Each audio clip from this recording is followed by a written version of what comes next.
তো hello guys, welcome to mini blog. আমার নাম অবন্তিকা মণ্ডল। আজকে 150 টাকা বেঁচে গেছে আমার। রাস্তায় আমি গাছ কুড়িয়ে পেয়েছি। চলো তোমাদের দেখাই গাছগুলো। নার্সারিতে এই মানি প্ল্যান্ট গাছটির দাম 50 টাকা। আমি রাস্তায় পেয়ে গেছি। এটা যে কী গাছ আমি জানি না, কিন্তু নার্সারি কাকুকে জিজ্ঞাসা করেছিলাম এটার দাম কত। উনি বলেছিল 50 টাকা। এই যে আমি এটাও রাস্তায় পেয়ে গেছি।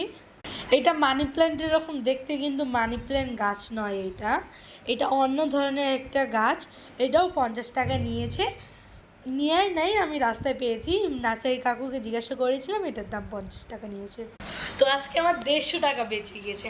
আর তোমাদের আজকে আমার ছোটোবেলার একটা স্মৃতি দেখাবো। চলো দেখো।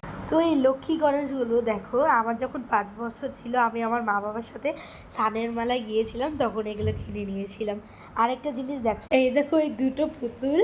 এই দুটো পুতুলের ভিতরে আমার যে স্মৃতি আছে, আমি না এই পুতুলগুলোর বিয়ে দিতাম, বৌভাত করাতাম, সব করাতাম। আমি ছোটোবেলায় এগুলো কিছু বুঝতাম না, কিন্তু আমার সেই মজা হতো। আমার 2-3টা বান্ধবী ছিল, সোনালি, টয়া আর ঐশী।